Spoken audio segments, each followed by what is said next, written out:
Okay.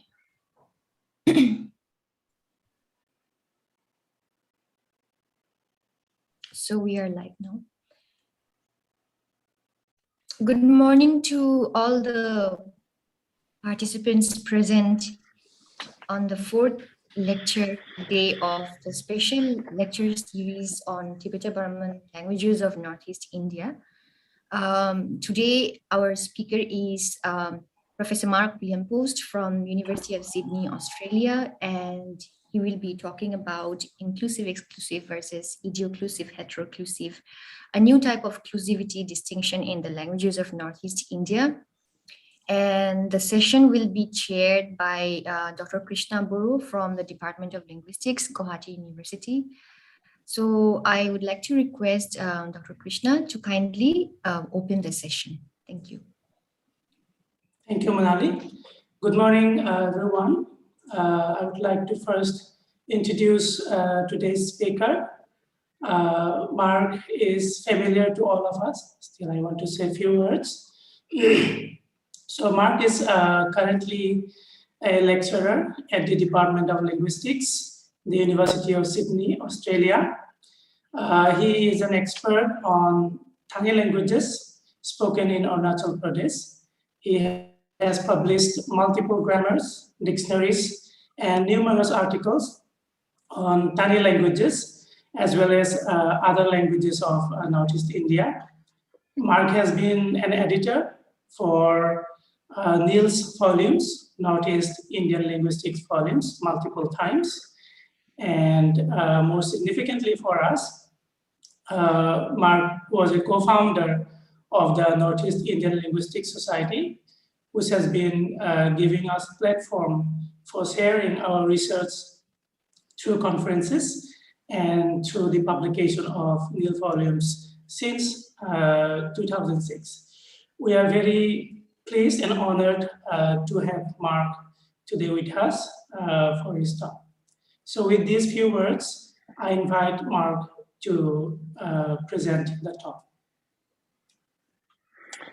Okay, thank you very much, Krishna. I'm very, very pleased to have been invited to talk to you today. I think that, well, I think that what you're doing is great. I think this, I'm not sure if I can pronounce the acronym properly, TiBLANEI, where's the stress? I'm not sure. But your association here is really a wonderful thing. It's the sort of thing that we, I guess, never sort of imagined that would sort of happen organically. And so we started Neil's and that sort of thing. But here you are, reinventing how languages are studied and work, linguistics work is communicated, and who's in control of it, who's asking who to give lectures and so on. This is just fantastic to see you in the driver's seat. So today I'm going to hopefully not be too boring. I know that these are some terrifying looking words, idioclusivity, heteroclusivity, which of course I just made up. But once we get into the talk, you'll see that this is a fairly gentle sort of thing. So I would also like to ask if you could be so kind as to leave your videos on, unless of course you are out, driving down the highway or something like that, then you should probably keep it off. But it's very nice when I'm, talking to people from so far away to be able to see your faces. That's one of the best things, of course, about being in India. Okay, so let's just get started with an overview of what I'm going to be talking about. And I'd like to point out that this is ongoing work with Yankee Modi, who I see is just logged in, although doesn't have her headphones on yet. And we're going to eventually write this up for a publication together. And the data that are being reported on here all come from Yankee's PhD thesis, A Grammar of Milang. So today I'm going to talk about clusivity sort of in general, and also in Trans-Himalayan or Tibeto-Burman if you prefer the old school terminology. And I'm going to focus in particular on a language called Milan, which is the language that Yankee's done her PhD on, and is also her heritage language. And we're going to look at the Milan pronoun paradigm and focus on two aspects of this paradigm, the first person plurals and the third person plurals. The first person plurals are seemingly inclusive exclusive, something that many of you will already be familiar with. But the third person pronouns are quite clearly something else. Just a second. Noodle, you need to stop coming in here, okay? Right.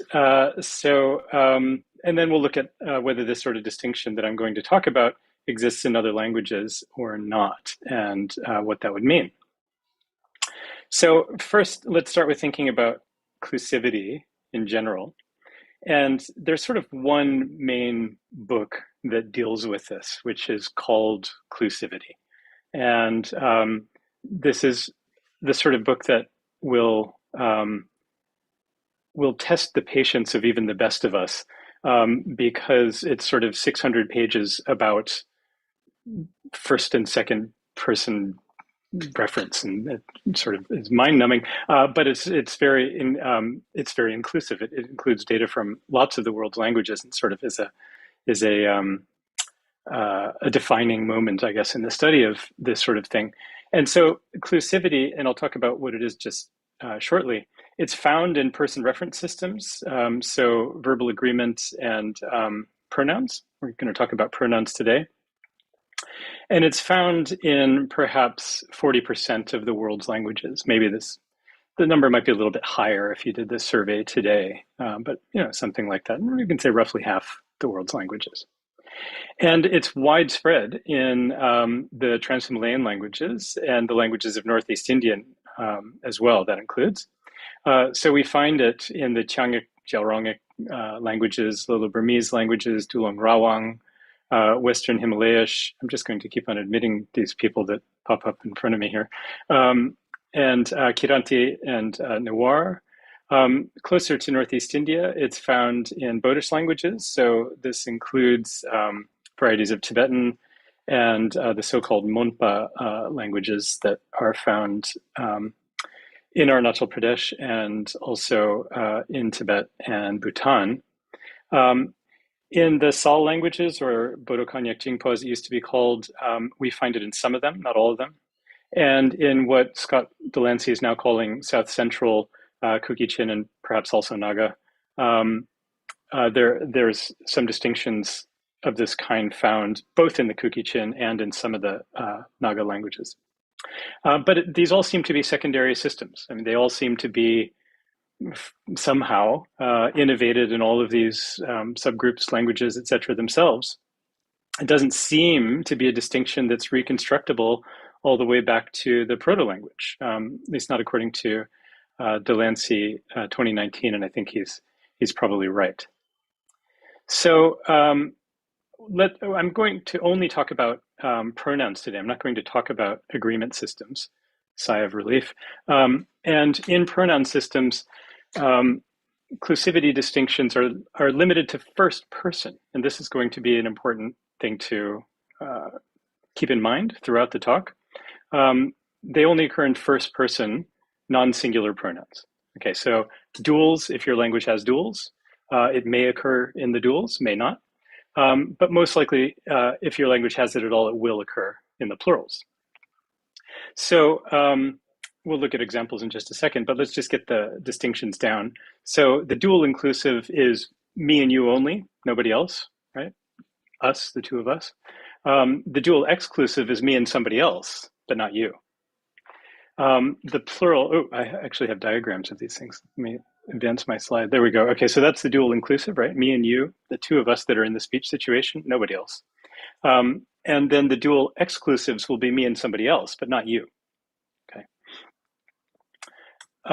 And the plural inclusive is going to be me and you and somebody else. Maybe 3 or 4 people or whatever, it's not clear. And the first person plural exclusive is going to be me and them, but not you. Okay, so the exclusive forms exclude you, basically. The inclusive forms include you, the person I'm talking to. So that's the basic set of distinctions. And we can find in Northeast India, but also in the languages that are related to Northeast Indian languages spoken in Burma. So we get the full set, apparently, in Angami Naga, or Angami. I'm not going to pronounce these forms, but I'll just point out that you get, the ordinary first person singular. I don't know if you can see my little cursor there, but I'm going to point to these things. So the ordinary first person singular, and then the first person dual inclusive, me and you. Then the first person dual exclusive, me and somebody else, not you. The first person plural inclusive, all of us, including you. And the first person plural exclusive, all of us, but not including you. And we get that same set of distinctions in Chochin, and probably in other languages in this group as well. This is just from Randy Lapola's article in 2005. So I'm sure this needs to be updated considerably. Also from the, what was called the Bodo Cognac group in 2005, I think we'd now call this Sal, sort of Bodogaran Northern Naga. There's probably more of this. In fact, I'm sure there's more of this in the so-called Dangsa group than is represented here. But anyway, we can just see that the full set of distinctions is again found in Chang, but in some other languages, so these Dangsa languages, you only get it in plurals. You don't get it in duals. Okay. So now I'm going to talk about Milang and the very interesting system. So far, we've been looking at normal stuff, okay, the normal stuff that we all know about. Now we're going to start looking at the weird stuff.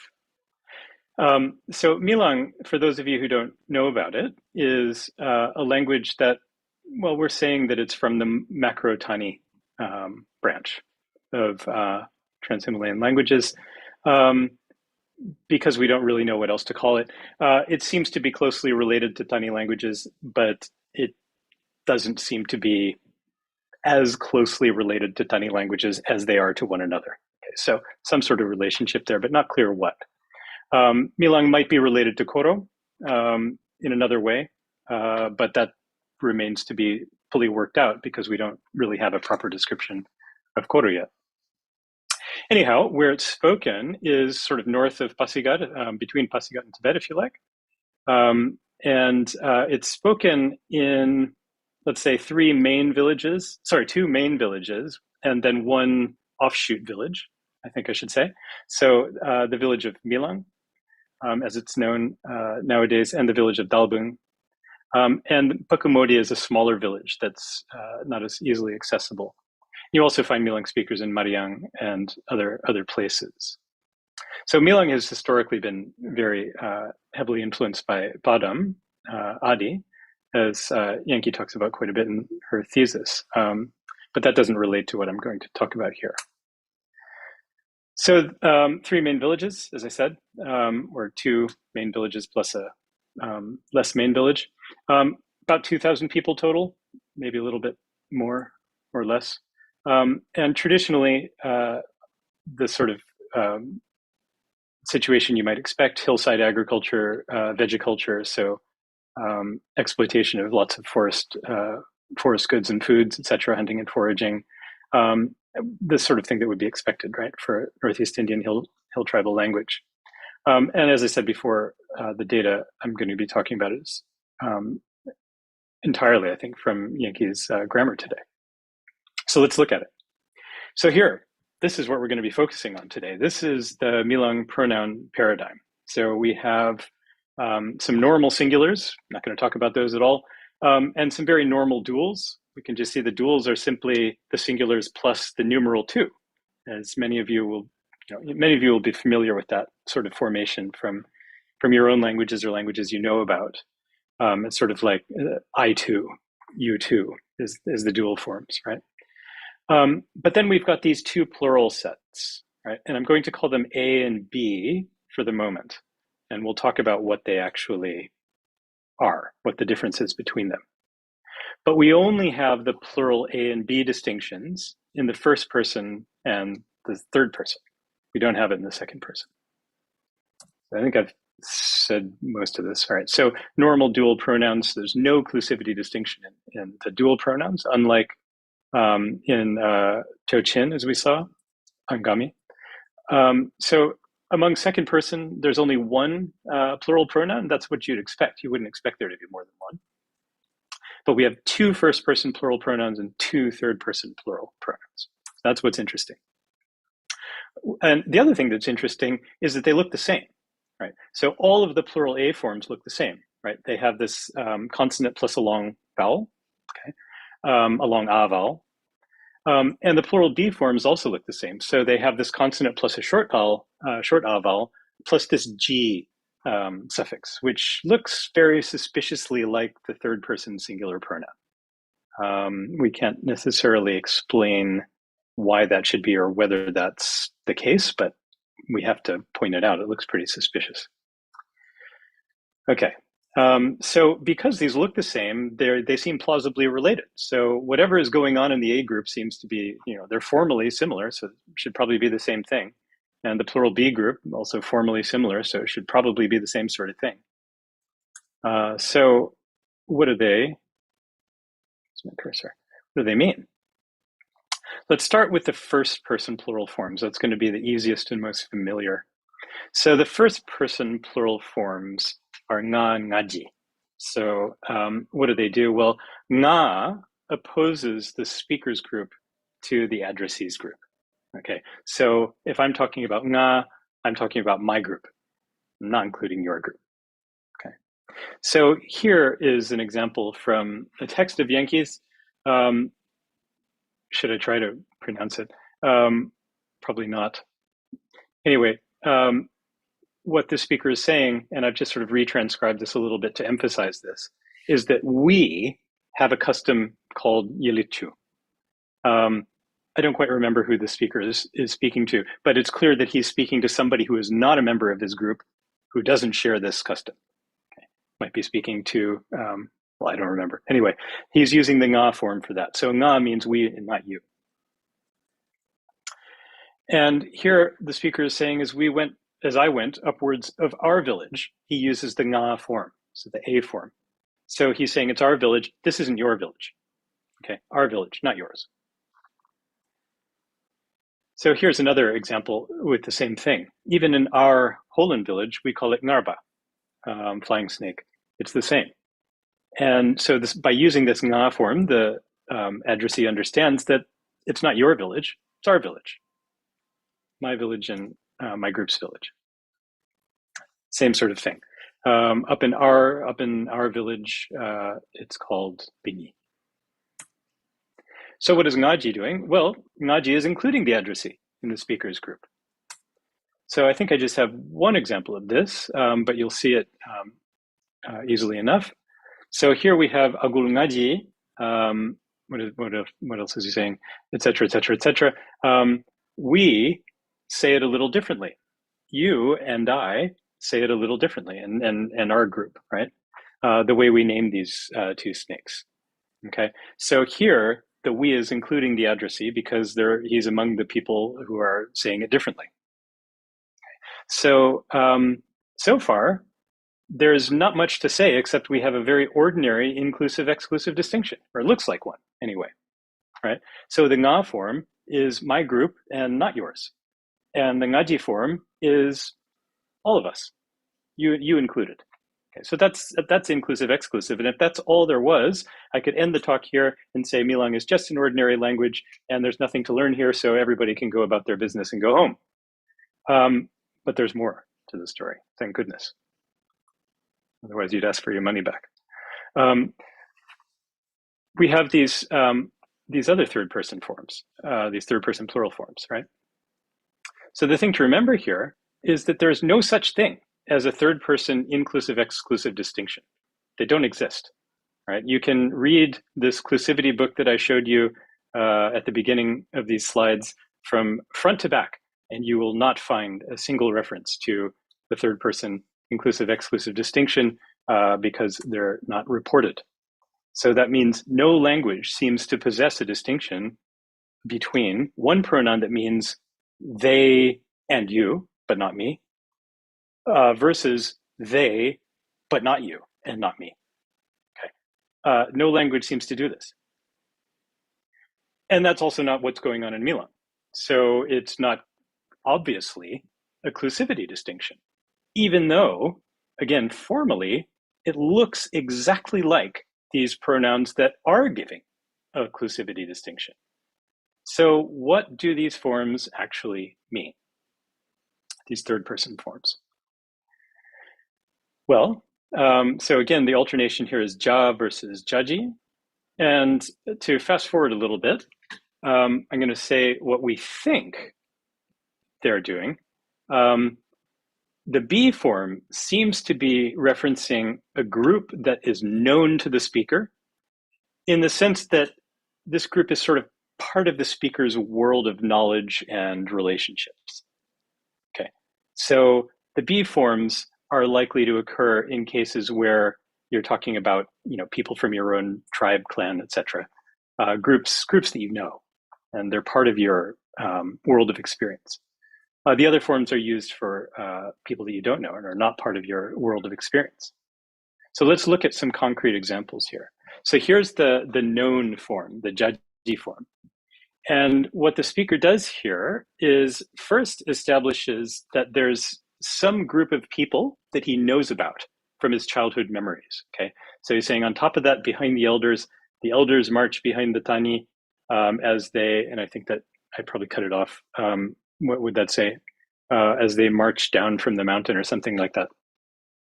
All right, so this is the end of an aconite, an arrow poison collection trip. And the elders are sort of coming down and marching behind some person that has a ceremonial role as they come down at the end of this trip, right? Then as they return, and the way he says they is using this form that shows I know these people. They're part of my world of experience and knowledge and relationships, okay? Jaji, I know them. Because he's from that village and he saw this happening and they're members of his group, effectively. So here's another example in which Hube Lankam is talking to Yankee Modi about weaving, I believe. And so she's talking about the different parts of the loom, etc. And she says, Jaji rangjung ngaji taso chumbi. Okay. So they called it that way, and we called it another way. So notice that she says we using the inclusive form. She says jaji using the same form, they using the same form, to indicate that those people that called it that way are part of her group. At least that's what it seems like. Okay, and here's an example in which we're going to see the jaji form and the ja form used differently. So the jaji form is to talk about some types of snake that the speaker knows about. Okay, is part of his world of knowledge. So the snake is obviously not part of their group, but he knows about them. And after trapping the snakes that I know, how do they, that I don't know, and we'll talk about that in a second, take their snake poison out of the teeth, is basically what the literal translation is. And the ja form here is to show that he's talking about another group's practices. So the speaker uses the jaji form because he knows the snakes, and the ja form because this is a different group that's not part of his group, talking about their practices, their cultural practices, if you like. So the jajim form, the they that I know form for the snakes, the ja form, the they that I don't know for the group that does whatever they do to get the snake poison out of the teeth. Okay. So what we're learning here is that jaji references a known group and ja references an unknown group. Here's another example with ja, which is very straightforward. So here he's talking about, he explicitly names a different tribe, right? So he's talking about the Memba people. When they do this, it seems after locating the snake, they cut some branches and, okay, so ja, Memba. So those guys, the Memba. So the ja form is to talk about those guys that are a different tribe, different group. I'll give you example on top of example. Why not? There's so many of them. There's examples in almost every clause. Okay. So here, the spirits, right? The spirits are outside of the world of human experience. They occupy a different world, right? Literally, okay. And there's lots of mythology about how the world of humans and the world of spirits were divided, right? There's sort of two brothers in some of the versions, and one of them became Tani, one became Taro. And so the world of spirits is clearly opposed to the world of humans. They're separate worlds. Okay, so when you're referring to the spirits, you use the Ja form. Okay, same sort of thing. So these are here. The speaker's talking about some animals that he couldn't see. He couldn't identify. He doesn't really know anything about whether they form a group or not. He sort of heard them or saw them moving around in the bushes or something like that. So he uses the Ja form again. Okay, so let's get back to what this actually is. Is it inclusivity? Or if not, what is it? So to remind you, these things look just like the inclusive exclusive forms. They look just like them. And the first person pronouns seem to really fit the inclusive exclusive type that we know about. So my group but not you versus my group and also you. My group but not you is exclusive, my group and also you is inclusive. Okay, so that's all sort of fine. Me-long third person plurals, they look the same, but they are not coding inclusive exclusive. They're simply not. They're doing something like coding the group that I don't know about versus the group that I know about. So how can we reconcile these things? Can we reconcile these things? Is this one system? Is this two systems? Well, if it's one system, then there should be one sort of core function. There should be one sort of meaning that encompasses both of these things. So whether that's inclusivity or whether it's something else. So I don't know. Let's think about it, because I honestly don't know the answer to this. Can we say that there is something that's the same about my group but not you, and your group but not me, so this is the nga and the nya forms, and that group that I and perhaps even we don't know? And that there's something the same about these two forms here, the ngaji and jaji forms, our group, you, me, and them, versus that group that I and perhaps we know. Is there something the same about those meanings? Well, possibly.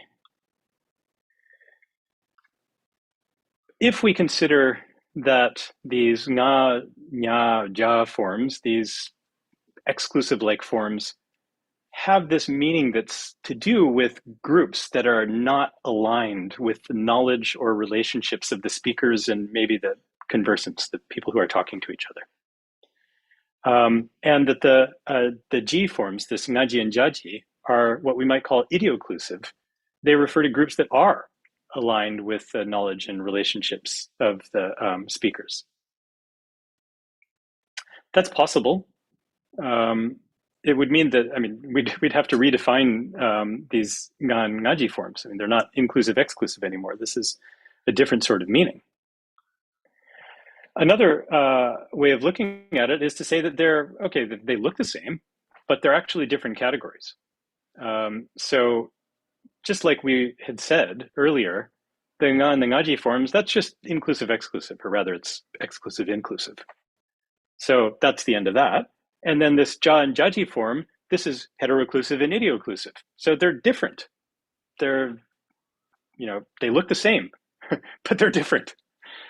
Which, depending on your personality, you may find that satisfying, or you may find that, this linguist obviously hasn't done his homework. Because normally when we find things that look exactly the same, it's because they're exactly the same, right? That's kind of what we're taught as linguists. Whichever analysis you want to adopt, the idea that these can be grouped together as one thing, or they have to be kept apart as two things. In either case, a new type of category seems to be needed to account for what's going on with these third-person plural pronouns, because this is not inclusive exclusive. It is not, cannot be, by definition.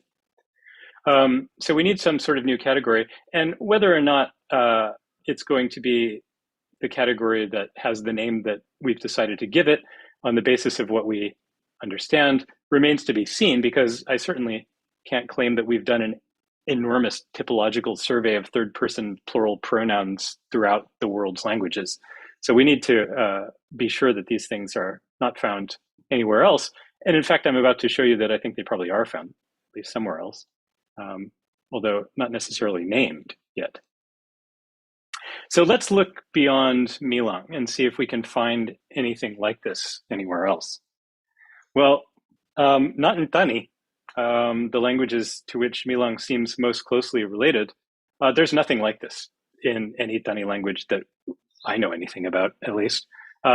Not only is there not this weird thing in the third person pronouns, there isn't even inclusive exclusive distinction in the first person pronoun. There's just nothing. It's just a boring singular dual plural system, and that's the end of this discussion. There's nothing to say. So move along, people. However, an intriguing and possibly relatable distinction is found in Hakun Tangsa, a language that was described in the same year by a fellow named Krishna Boro, I think is here among us. I know is here among us. So what's interesting about this is Hakun Tangsa also has inclusivity distinction, inclusive-exclusive distinction in first-person plural pronouns. So on the face of it, this looks a lot like what's going on in Milang. So here, and I don't know, Krishna, if you've updated your analysis at all, so this might be old news, but it's the best I can do. You can tell me later if there's some new news that I should know about. But what we find here, as I said, is an ordinary, well, okay. Is there ever anything that's ordinary in Northeast India? Probably not. But a distinction in duals and plurals that most people would be happy calling inclusive-exclusive, maybe. Okay. But here we have this thing in the third-person pronouns. In fact, it looks even more complex than the Milang case. It's more forms, anyway. It's not entirely clear what the distinction is in third-person duals and plurals. If we look at the third-person duals, we see that, well, first of all, one seems not to be a strict dual because it can refer to a family, which I guess has more than two people in it. But the other does seem to be a strict dual and can be used to refer to two animals in a folk tale. So I'm not sure if this relates to knowledge or not, but if we look at these plural forms, there seems to be something there, maybe. Krishna says that the difference, at least in 2017, the difference between these two third-person plural pronouns is not clear and seem to be interchangeable. But he also notes that tarum can also be used in cases of social distance. So is that something related to whether the speaker has sort of intimate knowledge of this group or not? That would be interesting to learn more about. Anyway, there's something interesting going on here. And the only other language I've been able to attest something like this in is an Austroasiatic language, so distantly related to Khasi, described by Rishel in 1995. So where would it be spoken? In Laos or Vietnam or something like that.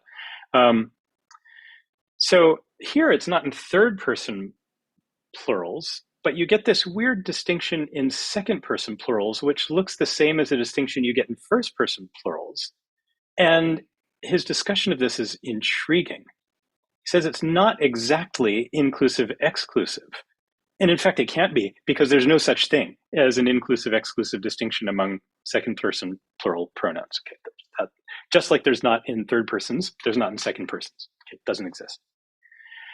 So it's worth reading what, and this fellow was an anthropologist, by the way, so he's sort of keyed into cultural stuff, maybe. Should be. Anthropologists nowadays, you have to wonder.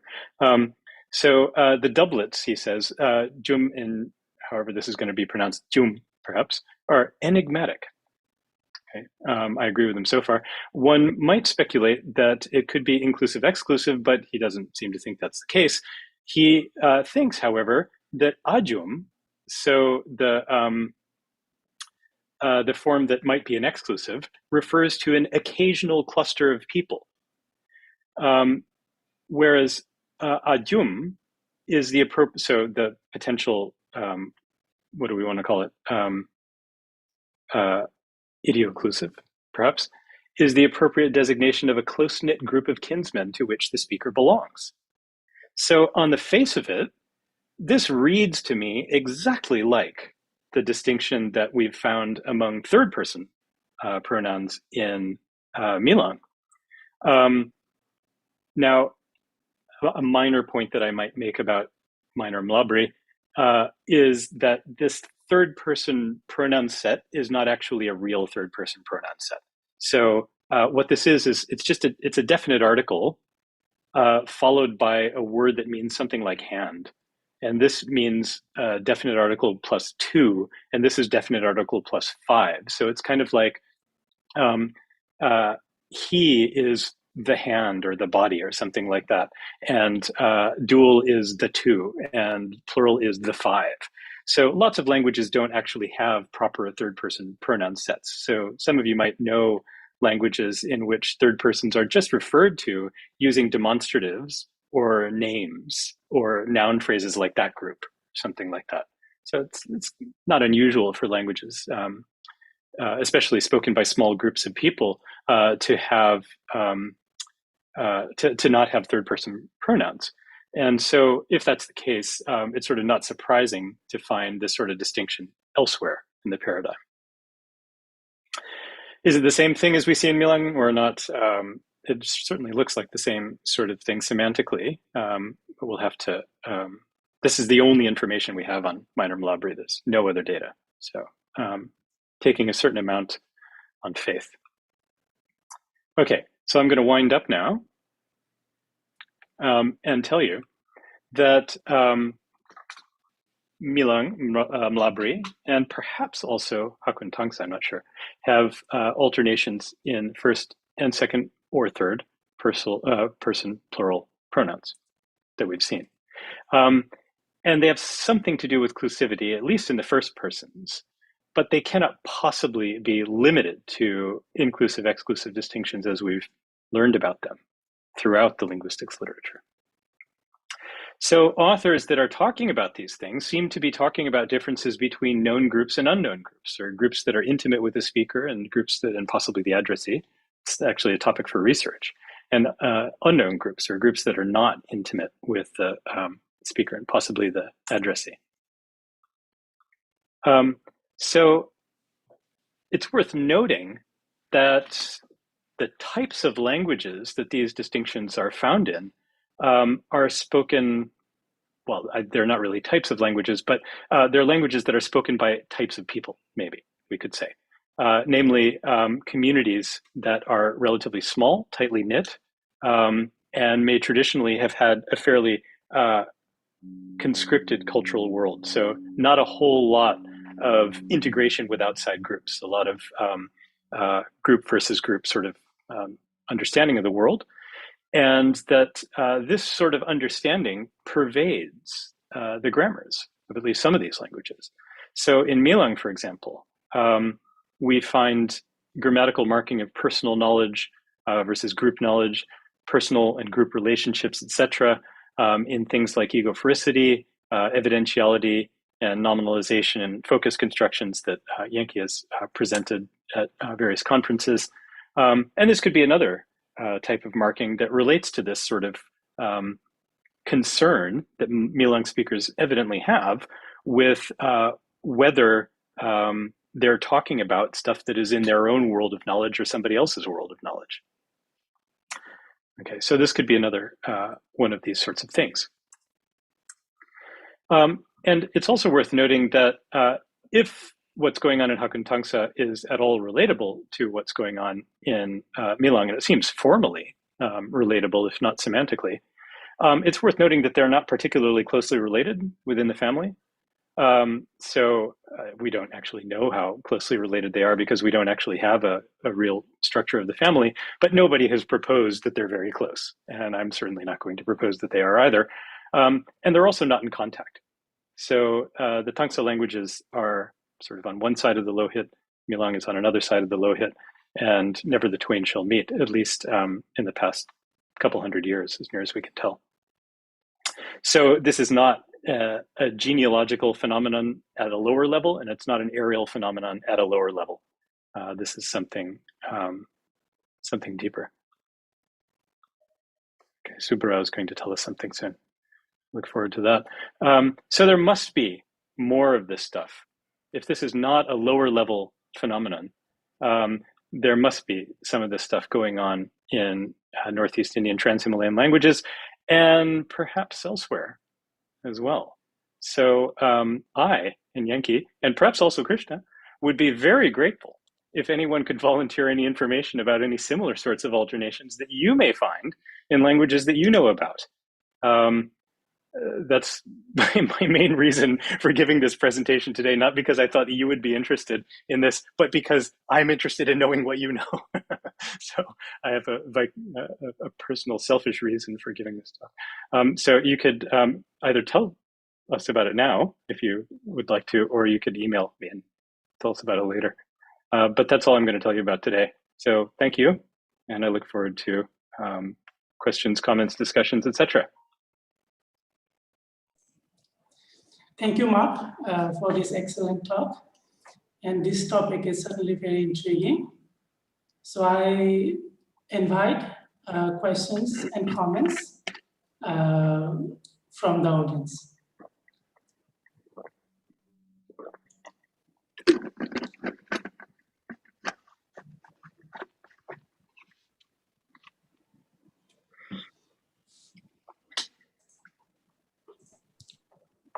Hi, Mark. This is Subarao. Subarao. Hi. How are you? Fine, fine. How are you? You presented it very well. And Thank you. the phenomenon, as I wrote in my chat, Dravidian Telugu has it, but we are nowhere near these distinctions. And it's very intriguing and very fascinating at the same time.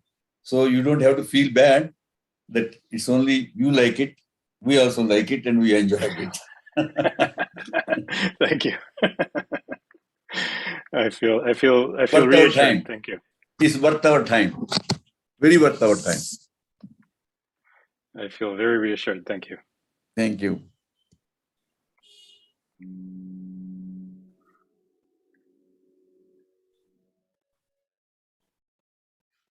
And the rest of you, if you don't want to talk about this, we could talk about something else. But okay, can I come in quickly? it's up to you. Okay, my question is a general one.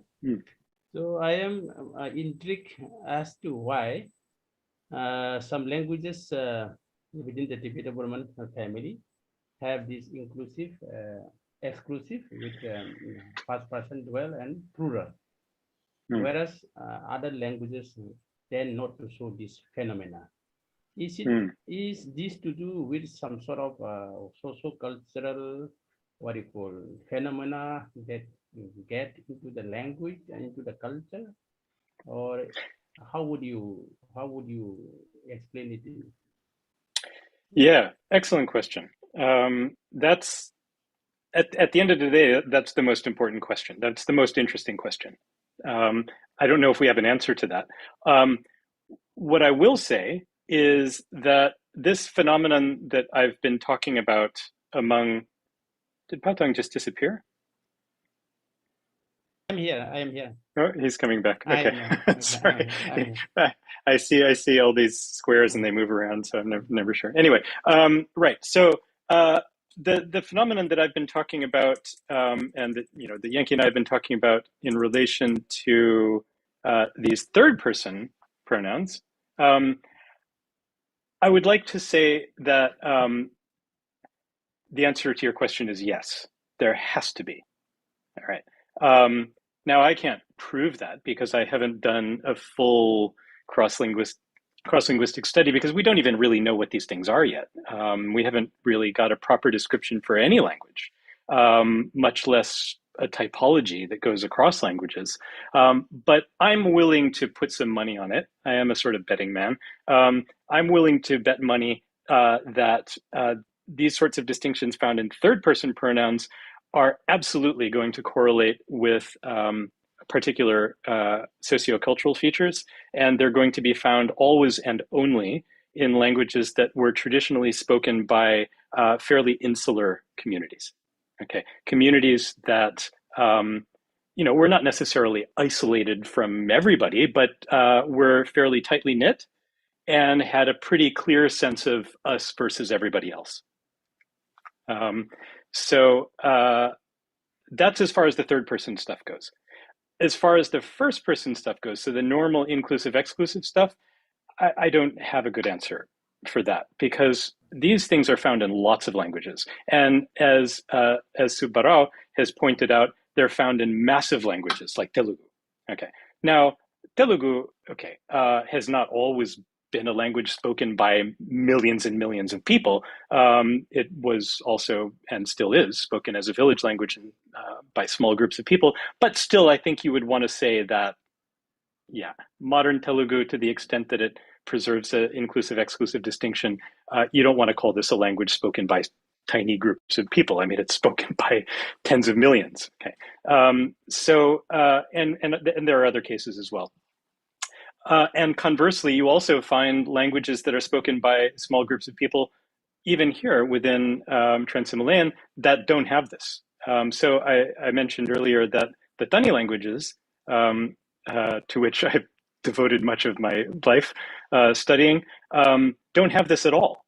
We just have a very ordinary, boring, well-organized singular, dual, plural, and that's it. Okay, so we don't even have inclusive, exclusive at all in Tani. So despite the fact that, culturally, Tani languages are pretty similar to Milan.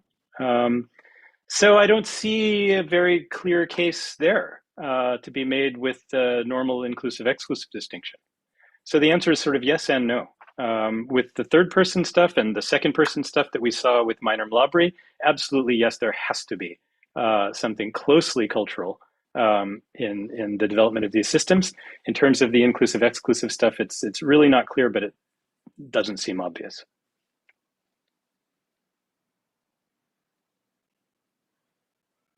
Okay. Did I answer your question? Yeah. So, okay.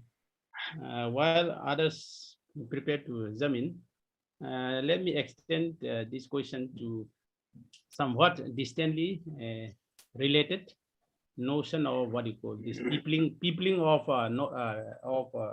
of Northeast Indian tribes. So I am quite sure that you have been following what you call Scott's work on what you call this Zomia tribe, which have run away from the mainland in order to escape the. Scott, as in the anthropologist Scott, not Scott Delancey, right? Not Scott Delancey, Scott. Yeah. They are runaway tribes.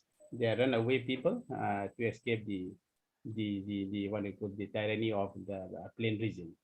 Yeah. So whether I was wondering whether what you call we versus them, or rather first person inclusive, first person versus third person distinction could have some role over there.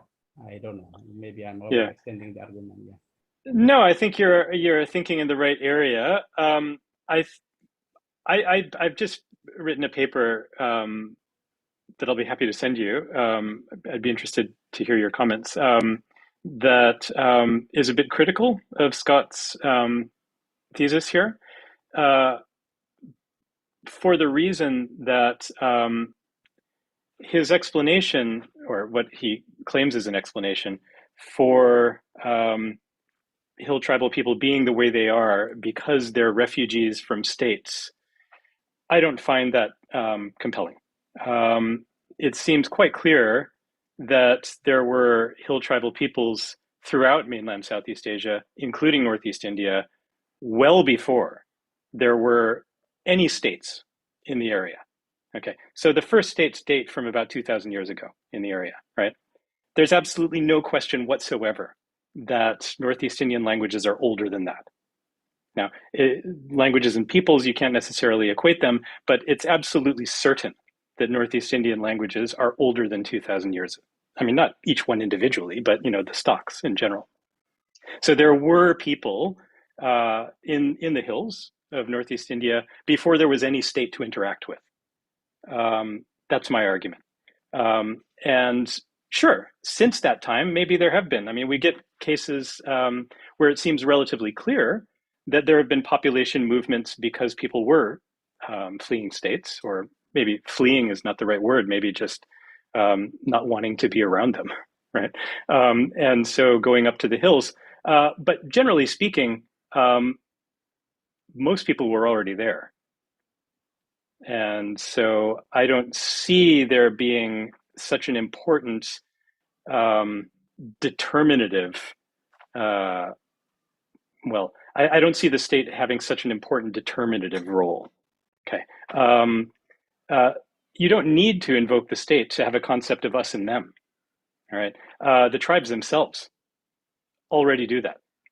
So tribes have very clear senses of who they're related to. And when I say tribes here, I mean clan-based groups. I don't mean tribes in the modern day political sense, right?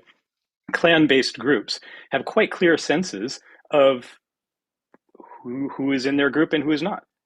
You know, who is marriageable and who is not. Who is allied with who and who is hostile, right? So that's all there. That's all part of the history and the formation and the cultures of hill groups and hill languages, and that has nothing to do with states. So I think we when we find these things, which seem to be, they must be fairly old, these sorts of distinctions. I mean, Milang seems to be a fairly old language by comparison with the Tani languages, which seem to be a little bit newer. Or when I say that, I mean they've diversified later. I think we sort of have this on the basis of the tribal groups themselves, without needing to make reference to any states that came later.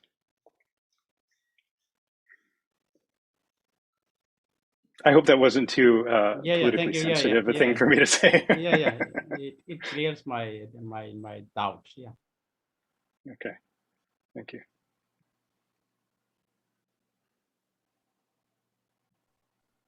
Okay, if others are not coming, the third question, the last question. So whether a language have inclusive, exclusive distinction as what you call, irrespective of whether a language has what you call this closivity, what do you call?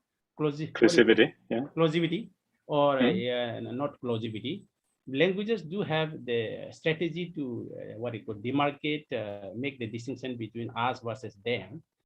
So even for languages which don't have this closivity, so there are strategies where language can definitely distinguish one's own group versus the other's group.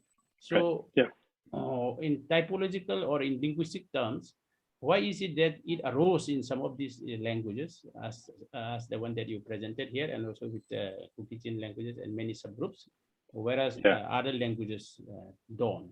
So yeah, well, that's another excellent question. And so I know how to answer this question, but I don't know what the answer is going to be. How to answer this question is to look at their grammaticalization. So what do they come from, right? What specific collocations do they come from? What sets of words do these come from? So in the Milang case, it seems likely that this is the one that I'm pointing to here. This so-called idioclusive form is a collocation of these, these singular pronouns or some form of them, plus the third person singular pronoun. Now, I don't personally understand how you get from that to the meaning that we now think that it has, but there has to be a story in there, right? And if we look at another language, let's say we look at Hakun Tangsa, and we can find out what forms were compounded to pronouns to form these distinctions, those forms will have meant something. And so those early collocations will have meant something. So, so these languages were not simply born with these distinctions, they created these distinctions, right? I mean, the people themselves created these distinctions through the way that they were talking, okay? And through the words that they were using frequently, they eventually, became words. They became part of this grammatical paradigm, right? So we should, if we get enough data and we come to understand this, what's going on well enough, if we can find, say, 6 or 7 languages that we can understand the meanings of these things very well, and we can understand the history of where the forms come from, then we can start to put together a story for what specific, let's say, sociocultural discursive patterns give rise to this sort of system. That's the explanation, right? So I know how to get that answer, but I don't know what the answer is, what the answer is, because we just don't have that data yet. But I'm optimistic that we'll get it, and we will be able to tell the story. I also have a question regarding this. I just want to know if it's possible to have heteroclusive and adjective distinction in verbs, because there is this verb come in Kukichin languages, which is not verb stem alternation. So there is a huang and zuang or zong.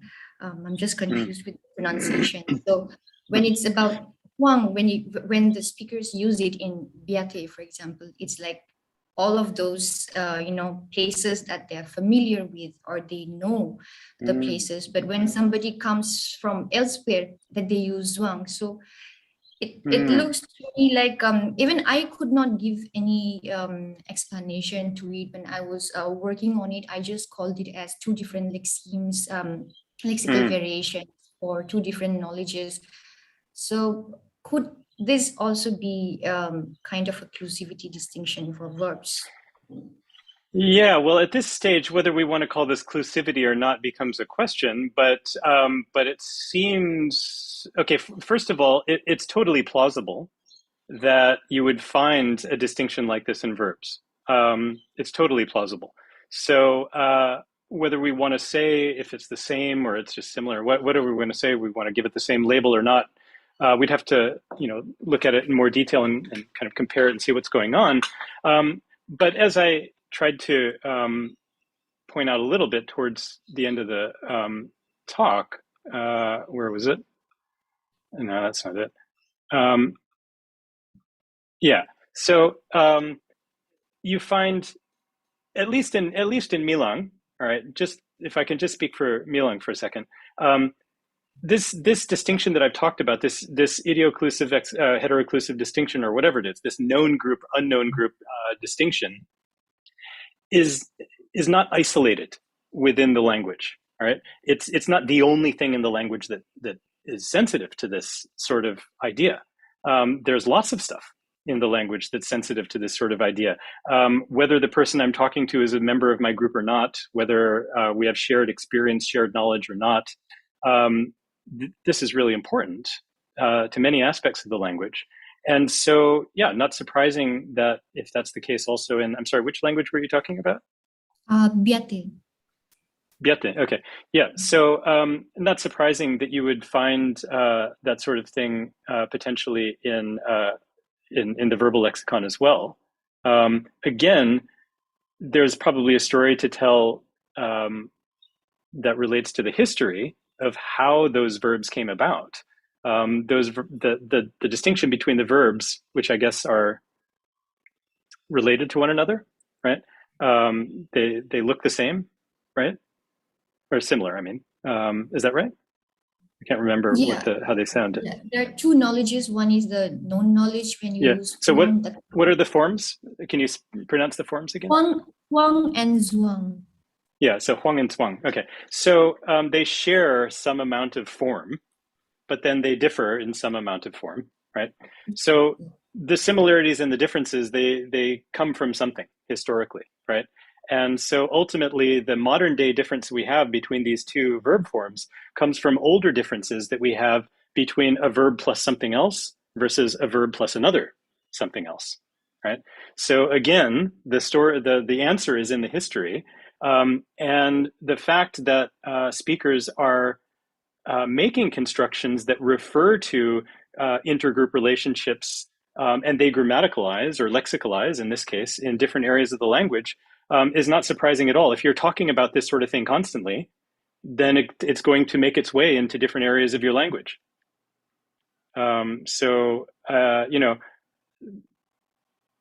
Yeah, I think it's great that you raised this case of the verbs, because this isn't an example that I've seen before. But But I think we could probably find examples of this sort of distinction in more areas of more languages than we had previously realized. Maybe it will end up being an aerial feature. Okay, I have a query to add there to Monali's question. So